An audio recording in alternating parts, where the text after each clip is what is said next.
Bonsoir à tous, bienvenue dans votre émission La Réunion Léla. Ce soir, à la veille du week-end, on va essayer de voir un petit peu l'envie, la passion de la lecture et aussi avec nos invités, nous allons voir un petit peu quelle sera une partie de l'actualité culturelle de cette année 2019. On voit ça dans Culture et Patrimoine. Alors, d'abord, on va recevoir dans l'ordre Mélissa Kadarsi, donc de Lilomo, c'est ça? Tout à fait, bonjour.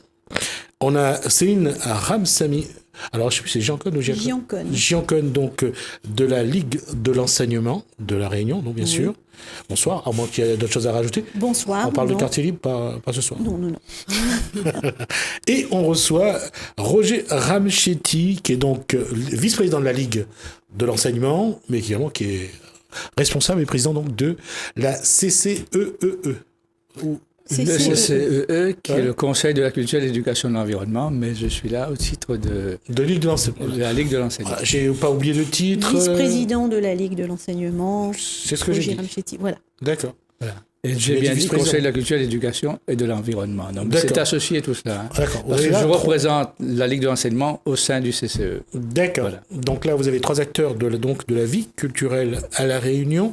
On va commencer par quelque chose qui a commencé déjà sur Télécréole. C'est un rendez-vous qu'on aura 2 fois par semaine. Vous avez eu l'occasion de le voir cette semaine. Ça s'appelle Rouv Noudzarlor.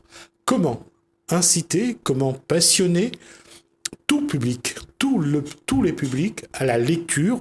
Ça, c'est un des objectifs de la Ligue de l'enseignement. Et on va commencer avec Céline Ramsamy Giancone, de dire que, alors, cette envie de faire lire les gens, ça vient de...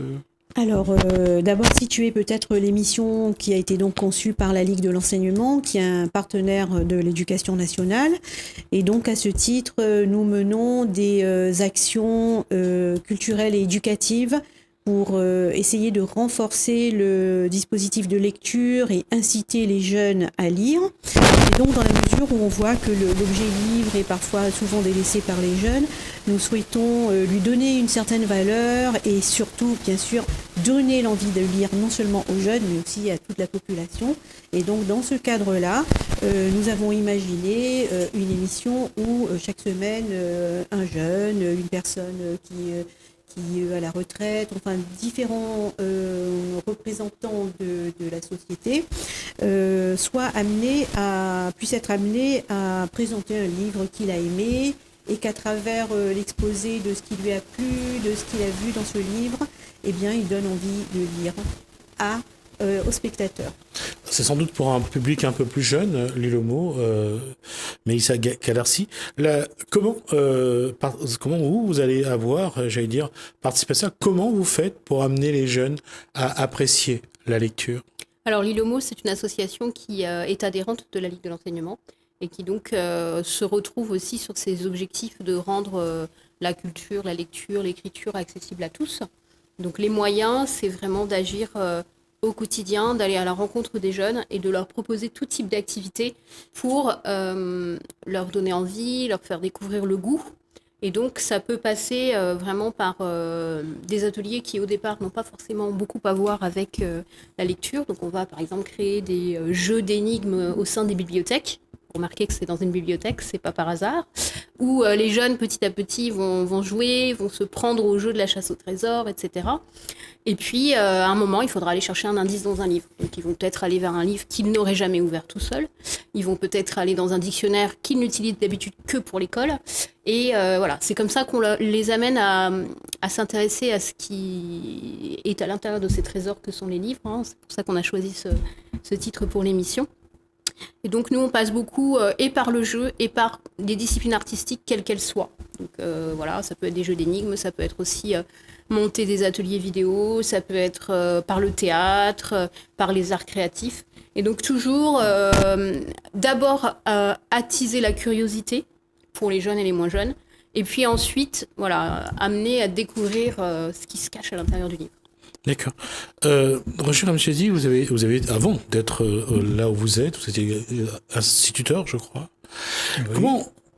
Comment le foot peut être un élément qui fait que les jeunes vont s'intéresser à la lecture, même de France Football ou d'autres revues comme l'Équipe? Oui, en fait, pour lire, il faut les motiver pour apprendre à lire. Mais je crois que tout ce que vous faites dans votre vie, si vous n'avez pas une motivation là, vous ne faites pas. Donc, et la motivation, il peut aller il faut savoir ça, chacun de son intérêt là. Et moi, comme j'étais instituteur, avec Marmaille fin d'études, il faut prendre un peu, petit Marmaille, que l'il rentre, le cours préparatoire, ou il travaille un peu avec différemment. Mais quand on tombe avec Marmaille fin d'études, il ne connaît pas encore lire, le contexte est plus pareil là. Là, il faut mettre en situation, là, et on comprend que Marmaille, il aime jouer au football, il connaît un peu 2-3 joueurs, et puis Oudjali, ben voilà. Après, il appelle Papin, comment il écrit son nom, il voit dans la revue France Football, ou bien dans d'autres affaires, il voit ça. Et à partir de là, il est motivé, il veut voir que ça l'a marqué sur Boug, là, que ça l'a dit, il a bien joué, il a mal joué, etc. À partir de là, il intéresse à la lecture, il n'apprendra pas comme s'il avait fait un parcours de 6 ans. Ou 5 ans, mais au moins, il va gagner, il trouve 2-3 mots, il va apprendre un peu, il va gagner des brouillards peut-être dans la vie après. Voilà. Donc, pour moi, le plus important, c'était trouver cette motivation qui amène un monde à faire une affaire, en fait. Et aujourd'hui, est-ce que au moment où on les intéresse, où ils trouvent un attrait à la lecture, après, ça veut dire que tout seuls, ça développe chez eux la curiosité de la lecture, de découvrir les livres. Ça déclenche quelque chose? Moi, dans le cas que l'avait là, oui, parce que après, tu veux savoir que ça a été d'autres jeux de football, pas ce type de football, mais dans d'autres choses. Tu dit, je suis d'autres joueurs, je suis d'autres dans le championnat avec la Réunion, je suis de Charles de Foucault, moi, parce que moi, j'étais à Saline Léo à ce moment-là.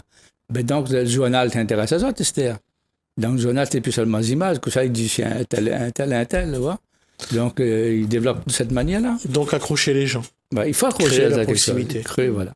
Ma question à vous trois, c'est aujourd'hui, quand on regarde l'évolution depuis l'ARCA, qui devait s'attaquer à l'analphabétisme, à l'illettrisme aujourd'hui. Comment regarder l'évolution des gens dans la lecture? Parce que, est-ce que ça a été une bonne évolution? Est-ce que l'éducation a apporté les éléments? Est-ce que la nécessité ou l'exigence d'un socle commun à l'école est suffisant? Ou est-ce que l'avènement de tout ce qui est numérique, des tablettes, des ordinateurs, des écrans de tablettes ou de smartphones, est-ce que tout ça concourt à la lecture? Ou finalement, quand on regarde, plus ça va, plus ça devient difficile de faire aimer le livre aux enfants? C'est un sujet qui est difficile. En fait, il y a plein de choses qui se mélangent. C'est-à-dire qu'il y a, oui, les influences numériques. Il y a la société qui évolue et qui, à La Réunion, a évolué encore plus vite que peut-être qu'ailleurs. Il y a aussi certaines décisions dans l'éducation nationale qui ont entraîné des conséquences. C'est vrai qu'aujourd'hui, le constat qu'on fait quand on travaille avec des enfants, c'est que souvent les enfants sont très très curieux. Donc ça, c'est une bonne chose. Ils s'intéressent à beaucoup de choses, ils posent beaucoup de questions. Après, il y a quand même quelques blocages par rapport à la lecture et l'écriture. Mais du coup, c'est vrai que cette curiosité, cette vivacité des enfants, et qui est renforcée aussi par le numérique, l'envie de voir plein de choses, la culture très visuelle, c'est un terreau qui est fertile. Alors du coup, ça veut dire qu'il faut s'y attaquer, ça veut dire qu'il faut passer du temps là-dessus. Mais voilà, je pense que c'est pas, entre guillemets, heureusement, c'est pas une cause perdue. Et je pense qu'il y a de quoi faire des choses intéressantes, et par des émissions comme celle qu'on propose là, et de montrer que n'importe quel citoyen réunionnais, de n'importe quel âge, n'importe quelle origine sociale, qui parle en créole ou en français, peut s'intéresser à un livre. Et qu'est-ce qui l'a amené à s'intéresser à ce livre? C'est l'occasion justement pour tout un chacun de se dire « Ah moi aussi, le livre là, peut-être il est bon pour moi encore ». D'accord. Alors justement, quelle est la position de Céline Ramsamy-Jean-Claude là-dessus? Alors, je souhaiterais compléter ce que dit ma collègue Mélissa. Effectivement, la question est extrêmement complexe puisqu'on voit qu'il y a toujours à l'heure actuelle un souci au niveau de l'accès à la lecture, de l'acquisition des compétences de lecture chez les jeunes, et également un problème d'illettrisme dans la population adulte. Mais pour autant, nous ne devons pas baisser les bras. Et nous essayons de revenir à notre mission essentielle qui est d'essayer de ramener la population vers la lecture, Donc cette émission que nous allons présenter est peut-être une goutte d'eau dans la mer, dans l'océan, mais nous espérons que cette goutte d'eau va peut-être propager va faire des ronds dans les ondes, des ronds dans l'eau, et que petit à petit, les personnes qui regarderont l'émission auront à la fin envie de lire non seulement les livres qui sont présentés, mais peut-être tout simplement de lire, tout simplement. D'accord. Roger Mchedi, c'est ça même. Oui, alors le sujet est un peu complexe parce que d'abord, on a employé 2-3 mots qui n'est pas toujours facile à comprendre, entre analphabète, illettré, et puis maintenant, le nouveau mot, mais qui correspond à mon avis le mieux, c'est la littératie. Ça, c'est quoi? Alors, la littératie dit maintenant, c'est ça qu'en fait, il devrait remplacer. D'abord, analphabète veut dire qu'il n'a jamais appris à lire, donc il ne connaît pas. Alors, analphabète, normalement, c'est quelqu'un qui ne sait pas lire ni écrire. Il n'y a pas à apprendre du tout. D'accord. Alors que l'illettré, c'est quelqu'un qui est partiellement... Voilà. Il apprend un peu, mais souvent, il a oublié parce que ça n'a fait que comme on fait les ceintures noires judo, à un moment donné, on n'est plus ceinture noire judo, même si on a gagné on a oublié les gradins. Après, on ne connaît plus comment il fait. Hein. Donc, on oublie un peu tout ça là.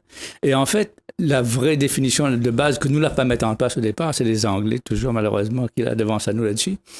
Et Michel Lachumanin, il parle très bien de ça, et ça fait 2-3 années qu'il essaye de faire passer cette idée-là. C'est qu'en fait, c'est le taux de compréhension de ce qu'on lit. C'est pas lire comme un perroquet, il répète, mais est-ce qu'on comprend que ça veut dire? D'accord. Donc, la littératie, c'est ça, c'est mesurer en taux. Quel est le taux de littératie? À quel degré on comprend un peu l'affaire? Et là, il voudrait dire la chose suivante, c'est qu'en fait, même s'il dit que la nouvelle technologie parle de ceci, parle de cela, mais tout ça, il oblige à lire quand même, qu'on veut pas. Vous n'êtes pas dans la société orale, ça, et la que transmission de l'oralité à l'oralité simplement.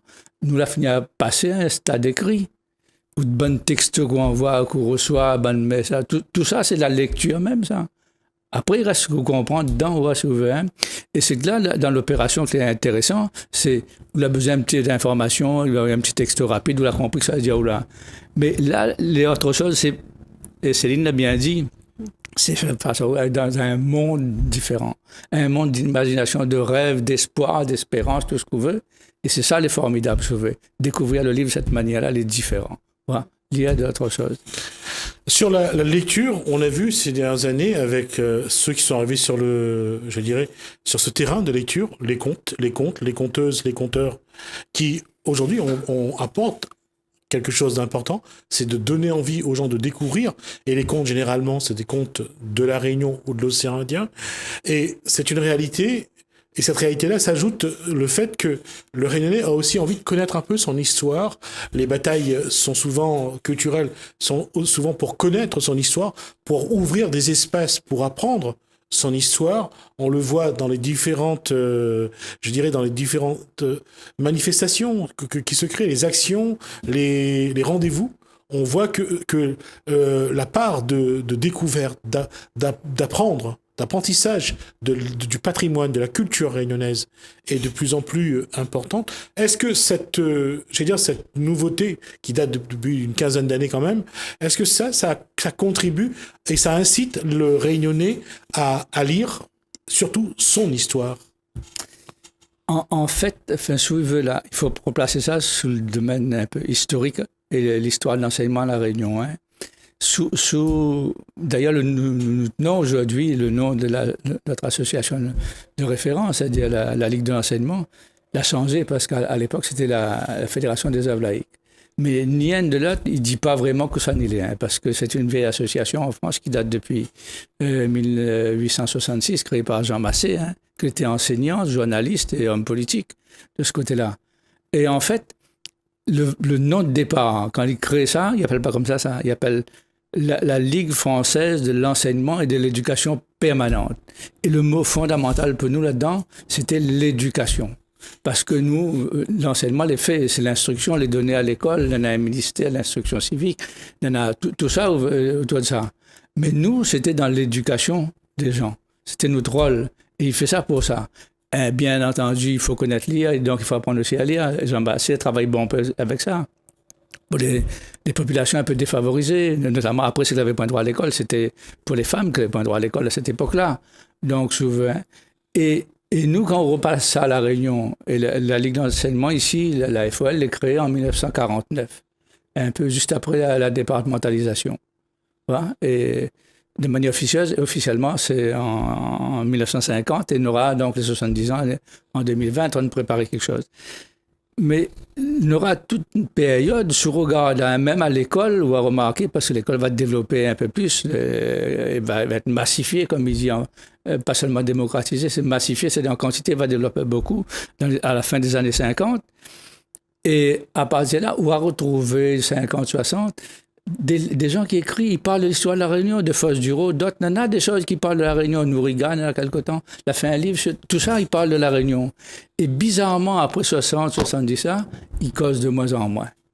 Donc, il y en a un trou, il est en train d'essayer de rattraper. Dans la réalité, c'est ça. Donc, effectivement, comme je dis là, il recommence, il a 15, peut-être un peu plus même, en réalité. 20 ans, on en a bien ça. Le professeur d'histoire géo, il travaille bon un peu là-dessus. Même là, des sites, Gilles Gauvin a fait un site, mais il y a d'autres aussi, qui veut retravailler sur l'histoire de la Réunion parce que, à force d'apprendre ce qu'il y en a ailleurs, ben, on ne connaît pas que c'est un géo. Alors que les grands spécialistes de la pédagogie disent bien la chose suivante. L'important, c'est avoir une pédagogie dite spiralaire. Il veut dire quoi, spirale? Vous connaissez que c'est un spirale. Ben, on connaît spirale moustique, là. Sauf que là, le spirale, là, il n'est pas imaginé comme il reste tout le temps plat, ça. Hein? Il part d'un point là, et puis, on tourne à on monte au fur et à mesure. Ouais? On monte comme ça. C'est-à-dire, on progresse au niveau. C'est-à-dire qu'on revient, c'est pas un cycle qui fonctionne comme ça. Mais il veut dire que ça va d'un point de départ. Il veut dire qu'il faut que le Mahama, il connaisse son point de départ. Comment on veut apprendre à lire des affaires qui viennent de l'extérieur s'il n'apprend pas son point de départ? C'est ça les fondamentaux. Et ça, c'est la question qui est récurrente, c'est-à-dire à chaque fois, on se dit comment intégrer l'histoire de la Réunion et de la zone océan Indien, avec les autres îles bien sûr, dans toute sa dimension, dans l'histoire de France. Et aujourd'hui, il y a, pour avoir interviewé certains artistes et certaines personnes, les gens regrettent souvent qu'on leur a pas enseigné leur histoire.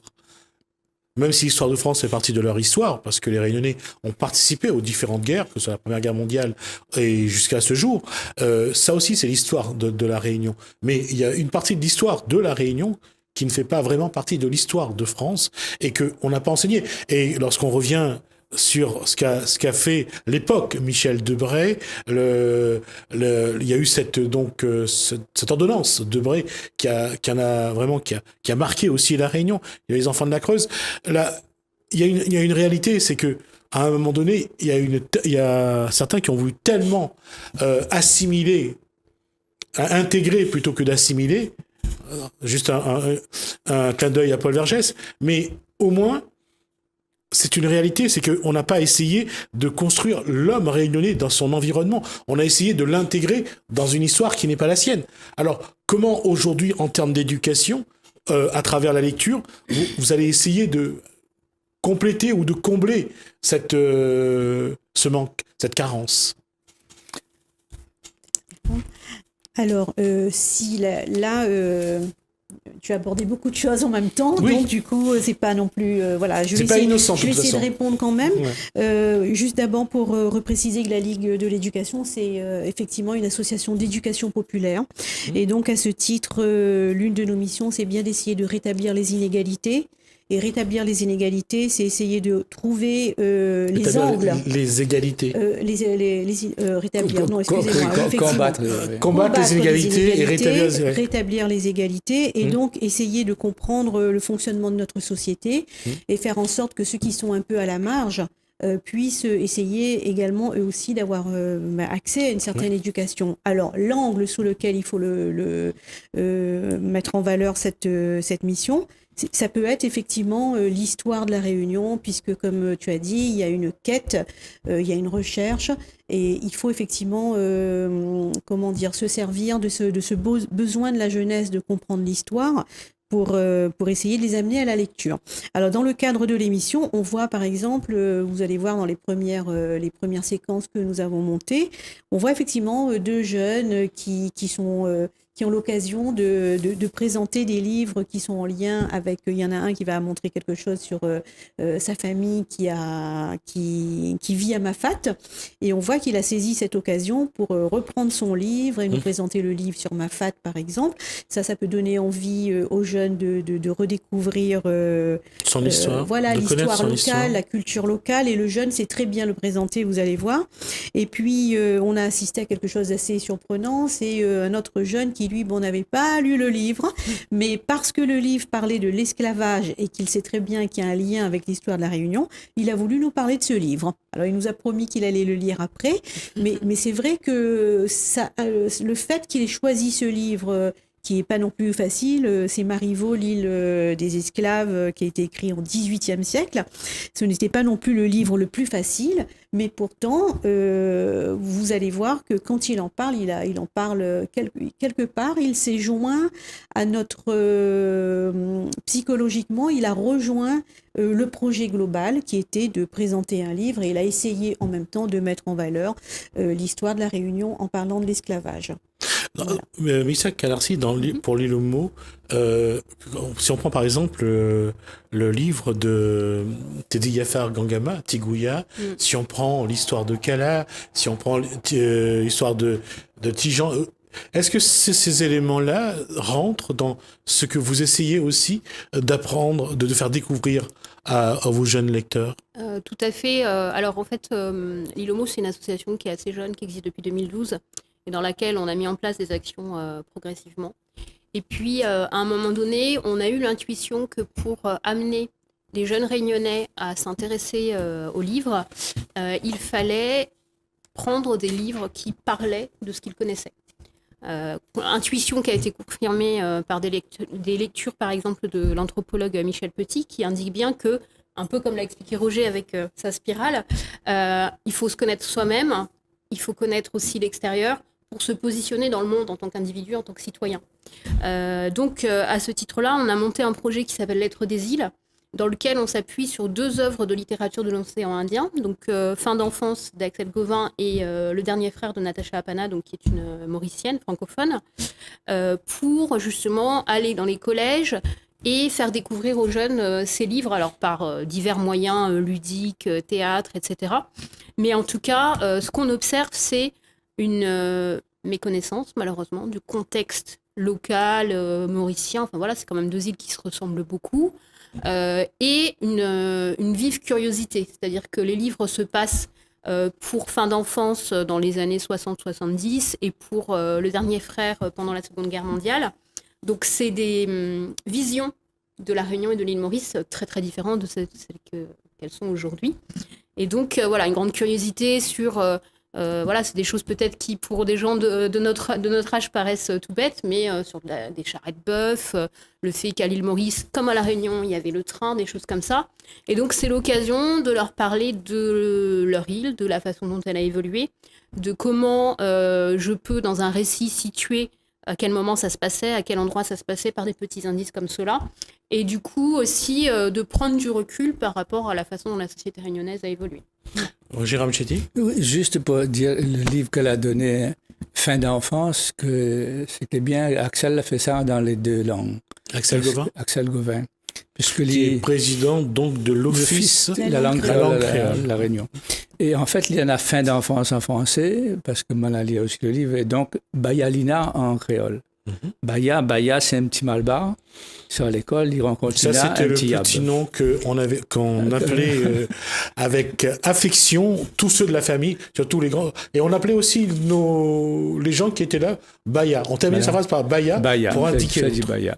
Donc, et là, comme elle dit, il y a quelque chose de fondamental sur le contexte. Le contexte. Roger, elle va dire oui, je voulais juste dire que Baya, c'est un mot indien qui veut dire frère. Hein. Voilà, oui. Voilà. Ah, et Bayalina, s'il raconte donc quelque chose que nous n'avons pas mesuré encore, l'université devrait fouiller un peu plus là-dessus, il m'a fini ça plusieurs fois, c'est l'école a amené certainement la mixité, si vous voulez, le mélange, tout ce qu'on veut, interracial, le mot il devait interethnique en tout cas à La Réunion, des choses comme ça. Tout ce que nous les produit aujourd'hui, c'est l'école certainement l'a joué un grand rôle là-dedans, puisque elle a retrouvé cette mixité-là, quand elle a fait cette massification de l'éducation. Et ça, c'est quelque chose de fondamental, ouais. Il raconte la vie de cette époque-là, cette rencontre entre un petit Malbac, une petite fillable, et donc là, toute notre vie, comment elle est décrite. Et c'est ça, les formidable, la vie de cette époque. Voilà. Faut rappeler que justement, si on revient sur les années 70, nous on avait droit à Martine, à Nicolas et Daniel et Valérie, c'était nos héros des livres d'enfants. Là, fini heureusement. Ça a un petit peu changé. Pardon ? On n'en est plus là, heureusement. On n'en est plus là, mais est-ce que pour autant, on les a remplacés par, j'allais dire, par des personnages comme le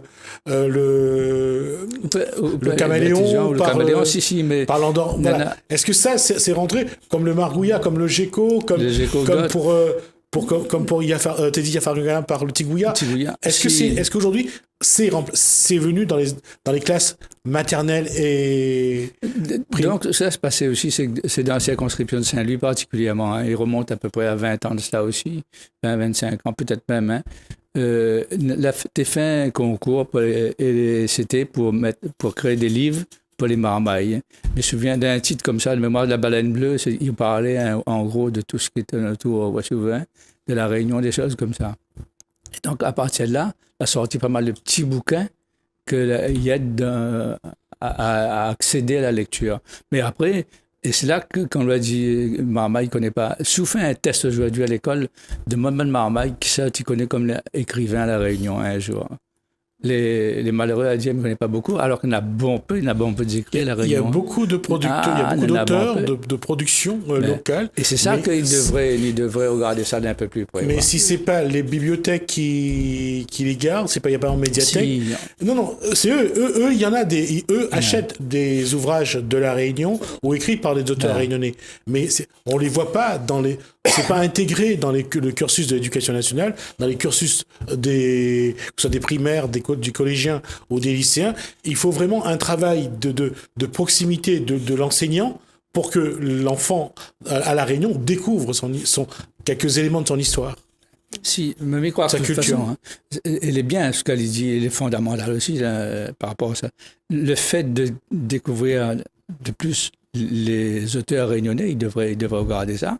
Et après, surtout, faire la comparaison. Ou avant de la vie, c'est toute une histoire de comparaison. Ça, dans tout ce qu'on fait, hein. Il faut qu'on ait ce rapport à l'autre pour comprendre ça où tu es où.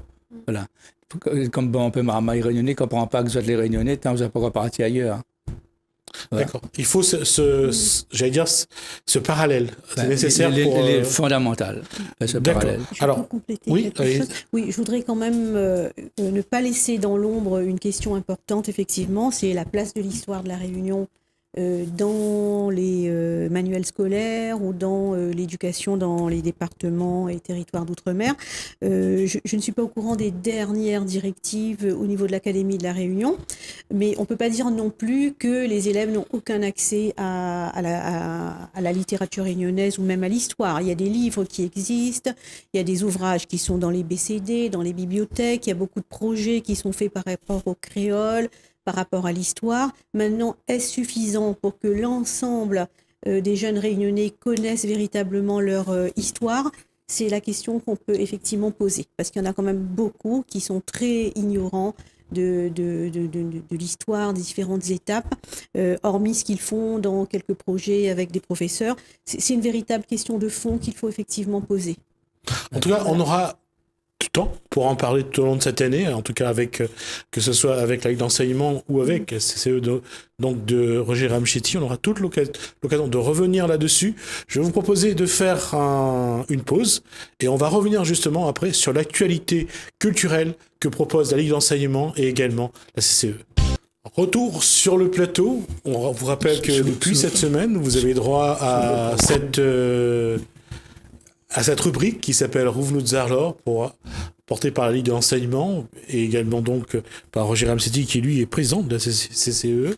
La question c'est de savoir un petit peu comment repassionner les gens à la lecture, redécouvrir le livre, et c'est vrai que c'est une façon de vivre aussi qui permet l'évasion, tout en restant bien à l'abri et du soleil et sous un arbre. On va cette fois-ci parler de l'actualité culturelle, et cette activité, je vais juste vous rappeler que sur le plateau, j'ai en ma compagnie donc Céline Ramsamy, donc Giancone, donc qui est vice-présidente donc de la responsable du pôle éducation culture de la Ligue de l'enseignement. Mélissa Cadarcy, donc qui est donc de l'ILOMO, l'association de l'ILOMO. Coordinateur de l'association l'ILOMO et membre du conseil d'administration de la Ligue. Vice-président, lui, il est vice-président de la Ligue de l'enseignement. D'ailleurs, il y siège à la CCE pour ça. La CCE, je ne peux pas me tromper. Richard Amchetti, donc, qui est avec nous également. Alors, on va aborder un petit peu l'actualité culturelle, voir un petit peu quels sont les rendez-vous en matière d'éducation, en matière de culture.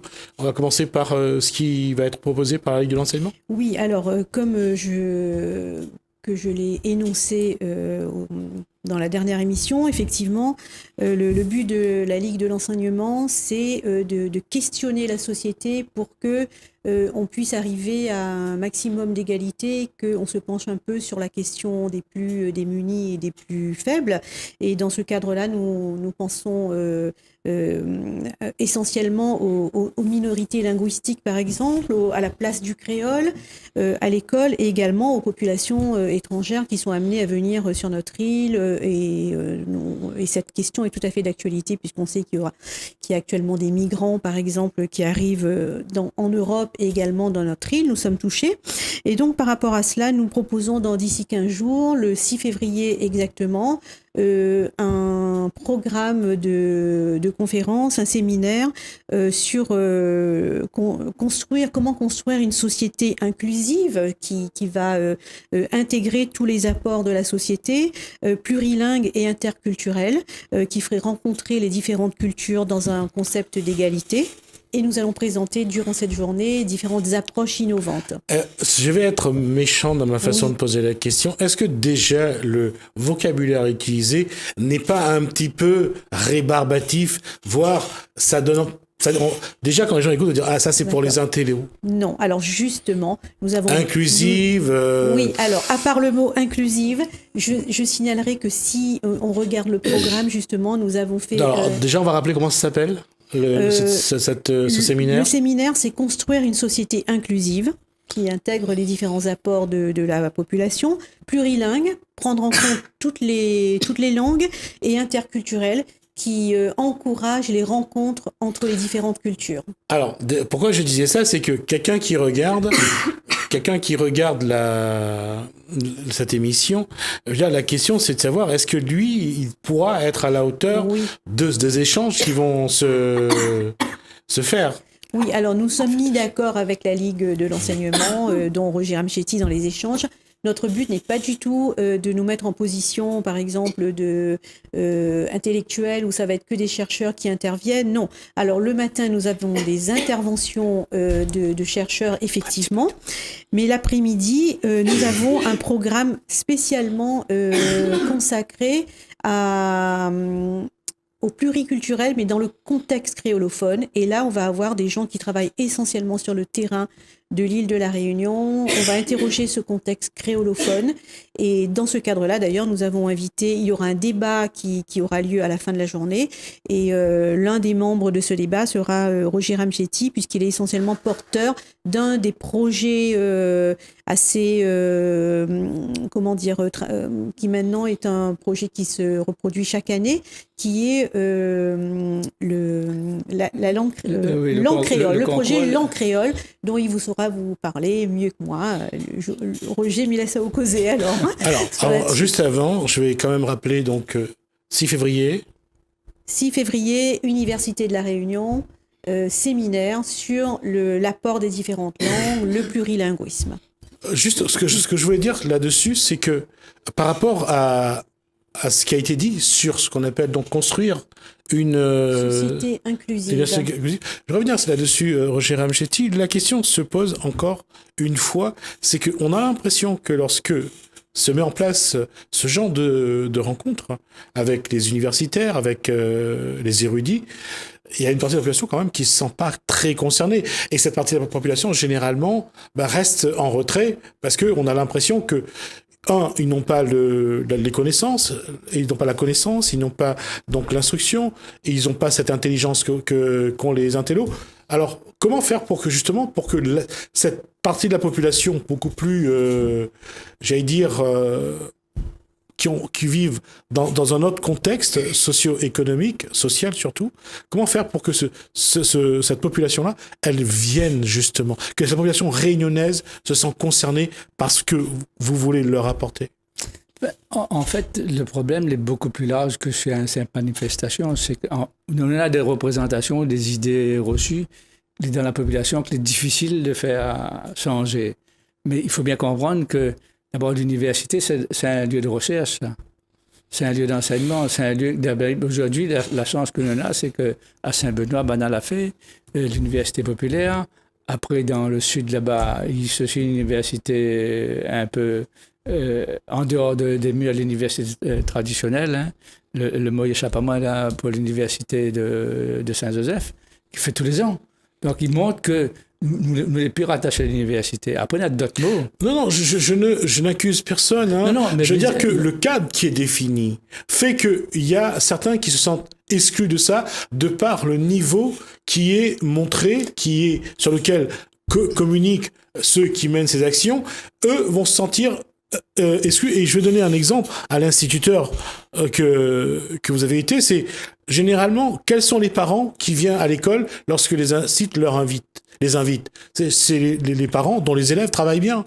Les parents dont les élèves n'ont pas un très bon niveau ne viennent pas. C'est un peu différent. Parce que les un peu plus compliqué que ça, c'est pas seulement un problème de niveau. Les vols qui ne veulent pas entendre toujours son maman, il fait pas rien, souvent. Mais par contre, il peut dire, on a des parents, si votre maman ne fait pas rien et que Dieu vient, et à cette époque-là, tu viens pour donner un raclette de maman aussi, hein. Donc, tu es autorisé, donc, veut dire. Je suis désolé, Roger, mais je crois pas que c'est ça qui fait avancer l'éducation. Non, je veux dire que, on peut pas dire qu'il vient pas parce que en fait, il vient pas d'abord parce qu'il travaille. Bon, il travaille, mais oublie que moi, dans une famille de l'époque-là, le papa, ça va travailler. Des fois, tu rentres même pas le soir, ça va travailler loin. Et le moment, tu es occupé un peu, tu fait le jardin, tu fait toutes les histoires comme ça. Donc, on avait un jardin, à l'époque, il y avait toujours un bout de la cour pour faire manger, occupe ma maman. Donc, tu ne viens pas toujours. Mais en fait, là, hein, le mot université, au départ, moi, je m'y connais. Dès le premier temps, moi, j'étais président du Conseil de la Culture. On a fait un truc à l'université. Et ben là, moi, si je fais à l'université, je ne viens pas. Ben là, le gars, il fait changer d'habitude. Il fait comme à l'université, c'est pas simplement bande de monde, on a un certain savoir que ça va là-bas. Et aujourd'hui, on a en fait, qu'on croise avec les grands chercheurs, parce que Ben Moug a fini à avoir un certain aura, mais pas de Jacquard. Et qui vit un petit peu aussi dans leur monde. Mais non, sauf que Jacquard ou d'autres, ils disent bien, Ben là, il cause un langage aujourd'hui. Très populaire. Où on a l'impression qu'on comprend toutes les affaires. D'accord. Donc, ce qui fait qu'il a fini de changer ça. Et en fait, c'est Issa Sgarali, il a dit moi ça au téléphone il y a quelques jours, il dit moi, le plus important, c'est de savoir causer pour un universitaire et de cacher son érudition. C'est-à-dire faire en sorte qu'il dit dans des mots simples, des choses que tout le monde y comprend. Et Céline a bien dit la chose suivante. Il y a une partie de recherche qui peut bien dire les choses comme il appelle, mais il y a une partie, ça il montre, c'est des expériences à partager qu'il va sur le terrain. Donc, je ne la peux avoir peur. Voilà, ça, c'est des affaires qui se passent aujourd'hui à La Réunion. Comment ils travaillent. Donc, les ouverts pour tout le monde. Voilà. Ouvert à tout le monde, d'accord. Je suis d'accord que vous l'ouvrez à tout le monde. Mais est-ce que tout le monde se sent concerné? Est-ce que tout le monde se sent inclus? Quand on regarde le programme, on voit que c'est des sujets qui intéressent. Oui, je pense qu'il faut dépasser aussi un petit peu les clivages. Hein. Aujourd'hui, on va à l'Université de La Réunion, les étudiants, ils parlent créole. C'est pas une question de clivage, c'est la capacité à l'individu de se dire, là, j'ai aussi ma place. Oui, alors je pense qu'il va voir, tout individu créolophone verra qu'il a sa place, puisque toute l'après-midi, par exemple, est consacrée à cette question de la place du créole, des actions qui sont menées pour la prise en compte du créole, la prise en compte des minorités qui ne parlent pas le français, par exemple, comme les petits, on les appelle les allophones maintenant, ceux qui ne parlent pas français, mais on sait qu'en général, ça désigne les petits mahorais ou comoriens qui sont à La Réunion et qui ont du mal à entrer dans l'écrit. Et puis, on va aussi parler justement des actions qui sont menées pour mettre en l'air le créole. Et donc, c'est pour ça que Roger participera au débat, puisque c'est le CCE qui est porteur du prix langue créole, qui est quand même reproduit chaque année. C'est ça, Roger, hein? Alors, oui. Quelque chose à ajouter? Voilà. Oui, mais sur cette idée-là, donc, en fait, cette société réunionnaise, comme elle dit, elle a évolué beaucoup. Hein. Avant, si on regarde l'histoire par rapport à la langue, hein, tu parles toujours français-créole. Aujourd'hui, même, il y a des pédagogies qui existent pour montrer comment apprendre le français dans une société plurilingue, pour sauver. C'est ça le plus important. Elle a dit, Timaroye qui arrive, qui vient peut-être d'ailleurs. Et en fait, nous retrouvons avec plus de langues que simplement le français et le créole. Et ça est intéressant parce qu'il fait aborder le sujet de la langue de notre manière. C'est-à-dire, aujourd'hui aussi, quand il dit qu'il faut marmaille connaître d'autres langues, il parle de l'anglais, mais il parle aussi des langues, soit l'hindou, le chinois, le maoré, le mandarin, tout ça. Et tout ça, voilà, l'hindi, voilà, maintenant, l'hindou, c'est la religion, l'hindi, c'est la langue. Hein. Et donc, tout ça, est quand même intéressant de voir qu'il montre que nous, les CCE, nous, les partisans de ça, que toutes ces langues-là, les Marmaille La Réunion, ils ne disent pas parler toutes, mais au moins 2, 3 là-dedans, ça serait intéressant. C'est ça l'avenir de Marmaille La Réunion, c'est de connaître plusieurs langues. Et à la base, on a cette histoire de la langue créole. Et comment il voit la langue créole, même il croit que de ce côté-là, il répond à l'exercice que nous a dit aussi, enfin le souci que nous avait dans l'autre émission, c'est que donne le goût de lire là. Il faut qu'il ait écrit en créole, mais à part les grands écrivains, même parler n'a disparaître, mais là pas longtemps, c'est Daniel Honoré, mais il avait d'autres qui écrit en créole. Et nous avons besoin que Dalmouni écrit de plus en créole. Et l'existence du concours en créole, qui a fait son 15e anniversaire, là, mais c'est uniquement pour ça. C'est pour permettre à d'autres que l'envie d'écrire en créole, au moins, ils prennent votre courage à des mains, ils mettent un bout de papier, que ça te l'envie de dire. Et là, on aura un développement que nous avons commencé à travailler, mais ne gagne pas communiqué dans le détail encore, comme on va faire. Il voudrait que ce concours-là y arrive dans l'école. C'est-à-dire qu'un public qui va produire, va donner des efforts, ce sera un public scolaire. Il est intéressant aussi de savoir aussi comment ça va évoluer cette affaire-là. D'accord. Avant de passer à l'actualité culturelle de la CCE, là-dessus, Céline Ramsamy-Jacob, il y a également, au mois de mai, quelque chose de prévu? Alors, effectivement, plusieurs événements de ce type se sont déjà produits. Au mois de mai, fin mai, nous allons organiser les rencontres de l'éducation de l'océan Indien. Et c'est encore une façon de réunir les acteurs de l'océan Indien autour des questions éducatives. Et donc, ça se déroulera vraisemblablement le 21 et 22 mai, mais je le confirmerai. Et ça, c'est une action qui est menée en partenariat avec le rectorat, avec le CCE, et la mairie de Saint-Denis qui est pressentie pour être le partenaire principal. Voilà, nous allons, et dans ce cadre-là, il y aura 3 axes qui seront les axes principaux de réflexion. C'est les nouvelles questions sur la laïcité. On va essayer d'interroger la laïcité à la Réunion, comment elle s'exprime. La question de l'orientation, puisque les jeunes sont confrontés à un gros problème d'orientation parfois. Et également la question très importante de l'environnement, de la prise en compte de l'environnement, les différentes politiques éducatives qui sont menées sur notre territoire ici et en présentant ses spécificités. Voilà. Alors, l'événement pour l'ILOMO, cette année, ça sera quoi? Alors, cette année, l'ILOMO va reconduire son concours d'écriture à destination du jeune public, qui a donc déjà eu lieu 3 fois, qui s'adresse à tous les Réunionnais de 9 à 17 ans et qui se passera plutôt sur le 2e semestre, donc à partir de la rentrée du mois d'août. D'accord. Et il nous reste 5 minutes pour conclure. Roger Ramchetti, quels vont être les grands rendez-vous du Conseil?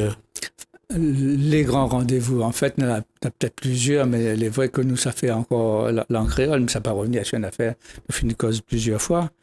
Mais il y a quelque chose que est en préparation depuis à peu près 6 mois, et je me dis ça bien avant les Gilets jaunes, parce que on connaît que les CCE existent dans plusieurs départements, et il est à nous toi d'organiser quelque chose en 2019. Et nous, là, en tête, quelque chose qui est important pour nous, c'est le développement de la Réunion sur sa base culturelle et identitaire. Et peut-être que Wilfrid Bertil l'a écrit dans son petit livre, je ne connais pas si vous avez eu l'occasion de voir. En fait, Lydie, d'abord, il avait causé un peu avec nous avant, mais avec d'autres aussi, pas seulement avec CCE. Hein. On a fait venir là-bas avec d'autres universitaires, d'autres chercheurs, et puis la cause là-dessus. Et il dit que pour avoir, avant de parler s'il faut une assemblée unique, s'il faut ceci, quel outil-là, c'est pas ça le plus important, c'est d'avoir un projet de société pour le pays. C'est ça le plus important. Et quand on a ce projet de société-là, on essaie de trouver l'outil que ça va le mieux avec ça. Voilà. Et Lydia, de toute façon, on ne peut pas avoir un projet de société si on ne parle pas d'abord de la question culturelle et identitaire. Et Lydia, ça date depuis fin 2017, début 2018, ça ne date pas 17 novembre 2018. Hein. Donc, nous avons des écrits, nous avons fait des comptes rendus là-dessus, nous avons fait une donnée.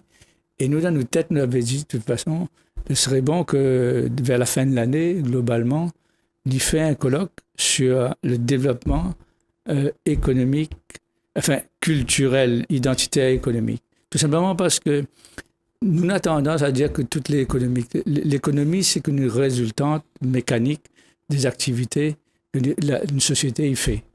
L'être humain, il fait des activités dans le domaine de la culture, dans le domaine de la consommation, manger, boire, habiller, tout ce qu'on veut, des déplacements ou autre chose. Mais il fait aussi beaucoup d'activités dans le domaine culturel. Aujourd'hui, il y en a un rapport au niveau européen qui montre que, par exemple, les activités culturelles la plus rapportées financièrement que l'automobile. Voilà. Il existe les grands musées, les grands spectacles à travers le monde. Donc, ça base à nous beaucoup sur le fait que la culture elle est importante. Donc, l'identité, à la base, c'est quoi? C'est l'identité.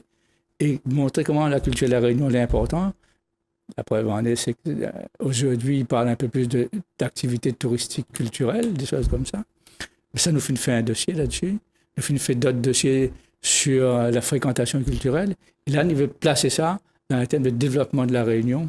Il y a un projet pour la Réunion, un projet politique, il faut employer le terme qui convient, et qu'il est intéressant de voir que ça en a des conséquences économiques importantes et qui mènent à nous vers un meilleur développement. Donc, ça va dérouler certainement au mois de novembre de 2019 et je pense qu'on aura l'occasion de revenir expliquer ça dans le détail.